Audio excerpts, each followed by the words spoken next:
আমরা এখন অত সিনিয়র হয়ে যাই নাই যে আমাদের আসার কারণে আপনারা কোরআনের আয়াতের তাফসীর মাঝখানে কেটে আমাকে উঠাইতে হবে, তাকবীর দিতে হবে, স্টেজে সবাই দাঁড়িয়ে পুরো মাহফিলে যে একটা স্পিরিট, এটা ডিস্টার্ব হয়েছে, এটা ডিস্টার্ব হয়েছে। আপনারা ভবিষ্যতে এটা করবেন না। টপ মোস্ট সিনিয়র কেউ না আসলে, যিনি আসবেন, আমি আসছি, আমি আরামসে এসে কেউ উঠতেও হবে না, আমি এসে আরামসে বসে যাব। বক্তার বক্তব্যের মধ্যে যেন কোনো ব্যাঘাত না ঘটে। কেন কে বলছে সেটা বড় বিষয় না, কি বলছে সেটা বিষয়। ঠিক কোরআনের আয়াতকে মাঝখানে রেখে এই যে আমাকে টেনে তুললেন, কোরআনের এই আয়াতকে মাঝখানে স্টপ করিয়ে আপনি বলেন তো দেখে এটা ভালো হয়েছে কিনা? আর এটা যিনি বক্তব্য রাখছেন ওনার প্রেস্টিজ, ওনার সম্মানের সাথে বিষয়গুলো যায়। ছোট হোক, সিনিয়র হোক, জুনিয়র হোক, প্রত্যেকের নিজস্ব একটা সক্রিয়তা, একটা প্রেস্টিজ, একটা সম্মান থাকে। আপনারা ভবিষ্যতে এটা মাথায় রাখবেন। ছেলেদেরকে বলবেন যেন তাকবীর দিয়ে দিয়ে পুরো মাহফিলকে নষ্ট না করে ফেলে। এটা আপনারা ভবিষ্যতে মাথায় রাখবেন। টপ মোস্ট সিনিয়র কেউ যদি না আসে তাহলে এই ঘটনা আর ঘটাবেন না। বুঝা গেছে আপনাদের? সম্মানিত উপস্থিতি, বলতে যেটা চাচ্ছিলাম, সময়ের পট পরিবর্তন যখন হয় এবং এটার পর একটা নির্দিষ্ট সময় যখন অতিবাহিত হয়ে যায়, তখন রসম রেওয়াজ ড্রাইভিং সিটে বসে ওই আসল যে জিনিস সেটা রসম রেওয়াজের চাপে পড়ে মানুষের দিল ব্যাপার থেকে হারিয়ে যাবে। আমাদের আজকের বিষয় যেহেতু তরিকত তাসাব্বুফ, সেই কারণে আমরা অন্যান্য দিকে যাব না। আমি তরিকত তাসাব্বুফের মধ্যে বলি রসম রেওয়াজ কিভাবে ভুলে গেছে। তরিকত কি, তাসাব্বুফ কি, কাদেরিয়া তরিকার মূল ভিত্তি কি, কাদেরিয়া তরিকার মধ্যে হুজুর গৌসুল আজম আব্দুল কাদের জিলানী মুরিদ কাকে বলেছেন, তাকওয়া কাকে বলা হয়েছে, তরিকতে কেন ঢুকবো, তরিকতে ঢোকার উদ্দেশ্য কি, এগুলো একটা মূল বিষয় আছে না? সেই মূল বিষয়গুলো জানার জন্য উলামায়ে কেরাম কিতাব লিখে গেছেন না? যেমন ইমাম কুশায়রি ওনার কিতাব আর রিসালা, ইমাম তুসি ওনার কিতাব আল লুমা, ইমাম সুহরাওয়ার্দী শেখ শিহাবুদ্দিন সুহরাওয়ার্দী ওনার কিতাব আওয়ারিকুল মাআরিফ, ইমাম রাতাগঞ্জ বখশ আলী হুজবেরি ওনার কিতাব কাশফুল মাহজুব, মানাজিলুস সাইলিন, হুজুর ইমাম হুজ্জাতুল ইসলাম ইমাম গাজালী লেখা ইহয়া উলুমুদ্দিন।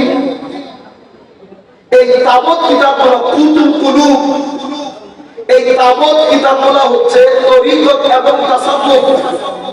এটার মূল ভিত্তি যে কিতাবগুলো থেকে আমরা আহরণ করি এগুলো হচ্ছে বেসিক কিতাব। ইলমুল ফিকহ, তাফসীরে যেমন কিছু কিতাব আছে উলামায়ে কেরাম কথায় কথায় বলেন, তাফসীরে তাবারি, তাফসীরে ইবনে কাসীর, তাফসীরে রাজি, বগবী, কুরতুবী, বলেন না?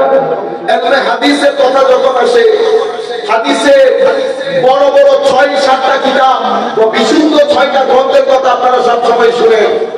তো প্রত্যেক সাবজেক্টের আলাদা আলাদা কিতাব আছে, অনুরূপভাবে তরিকত তাসাউফেরও আলাদা আলাদা কিতাব আছে।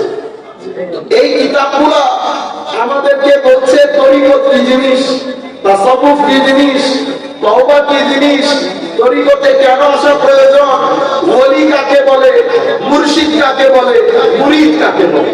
কিন্তু আমি আপনাদেরকে শুধু জেনারেলি বলে যাচ্ছি, দাঈ ইলাল খাইর, যার দাওয়াতের মধ্যে ইলম থাকবে, হিকমত থাকবে, আদব থাকবে, মুহাব্বত থাকবে, ইসতিরাতা থাকবে, ইশক থাকবে, খৌফ থাকবে, খাশিয়াত থাকবে, ইবাদত থাকবে, তাকওয়া থাকবে, ওয়ারা থাকবে, ইখলাস থাকবে। আপনি এসেছেন খালি হয়ে, যাবেন ভরে। তাকওয়া, একটু করে তাকওয়া, একটু করে ইখলাস, একটু করে নিয়ত, একটু করে ইলম, একটু করে ইলম, একটু করে হিকমত। আপনার ভিতরে একটা স্থিরতা আসবে। এটাকে দাঈলাল খায়র, দাঈলাল। আমার নবী সাল্লাল্লাহু আলাইহি ওয়াসাল্লাম যে আমদানি করেছেন, মনে রাখবেন, আমার কাজ আপনাকে খাইয়ে দেব না, আমার কাজ আপনার পেটে খাদ্যটা যেভাবে রাখা দরকার সেভাবে রাখবেন। খাবেন কিভাবে সেটা আপনার বিষয়। এখন এগুলো কেন হচ্ছে? কারণ সনদ নাই, যার যা মন চায় বলে বেড়াচ্ছে। কেউ কুমিল্লা পাচ্ছে, কেউ দিনাজপুর পাচ্ছে। বুঝতে পেরেছেন? আল্লাহ রাব্বুল আলামিন আমাদের আমির নাসির হোক, আল্লাহ আমাদের রক্ষা করুন। আমি যেটা আপনাদেরকে বলতে চাচ্ছি, তাহলে প্রত্যেক কথার মধ্যে সনদ লাগে। শেখ ইবনে তাইমিয়া এই ঘটনাটা 3 সনদে বর্ণনা করেছেন। আমি শেখ শিহাবুদ্দিন সোহরাওয়ার্দী, আমার শেখ শিহাবুদ্দিন সোহরাওয়ার্দী তরিকার যিনি প্রবর্তক, ওনার কিতাব আমার ইবনে মালিক বলছে, আমার শেখ ছোট অবস্থায় ছিলেন, উনি ওনার চাচা নজিব সোহরাওয়ার্দী ওনাকে সাথে নিয়ে গোসল আজমের দরবারে গেছেন জিজ্ঞেস করার জন্য যে হুজুর শেখ শিহাবুদ্দিন সোহরাওয়ার্দী চাচ্ছিলেন যুক্তিবিদ্যা করবে, কালাম শাস্ত্র করবে। একটু জিজ্ঞেস করার জন্য হুজুর একটু যদি অ্যাডভাইস করতেন, এই জিনিসটা সাবজেক্টটা আমার এই ছেলের জন্য ভালো হবে কিনা।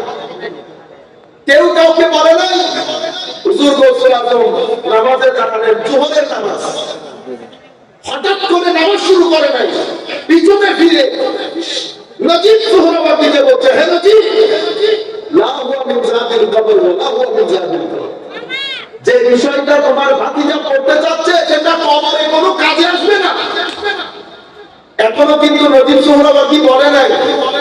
তো এই পুরো বিষয়টাকে ফিগার আউট করেছেন শেখ ইবনে তাইমিয়া। উনি বলছেন, আন্না শাইখা কাশাফাহু, হুজুর গোসল আজম কষ্টের মাধ্যমে জেনে গেছেন শেখ নজিব সোহরাওয়ার্দী কেন আসলেন। সুবহানাল্লাহ। তো উলামায়ে কেরাম কাশ বলেন, ইলহাম বলেন, ইলমে লদুনি বলেন, আল্লাহর জমিনের মধ্যে কেউ অস্বীকার করে না।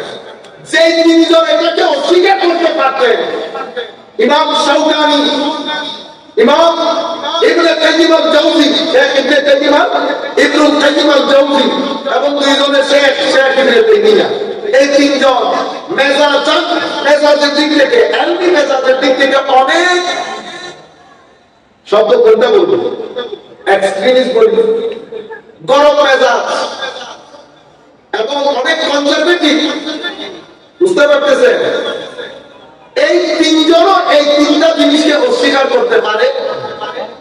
এখন আপনার কাছে সেটা অস্বীকার কোনো কিছুই নাই। কেন? না জানা একটা বড় দোষ, না জানা একটা বড় দোষ।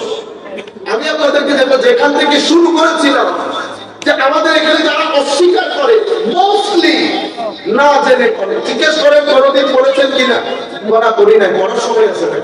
তো না পড়ে আপনি যে অস্বীকার করলেন, কি অস্বীকার করলেন? আচ্ছা, এবার আমরা যারা জানি মোস্টলি আমরা রূহ থেকে সরে গেছি। রসম নেওয়াজ, তাসাউফ বলেন, তরিকত বলেন, রসম নেওয়াজের মধ্যে আমরা এভাবে ডুবে গেছি।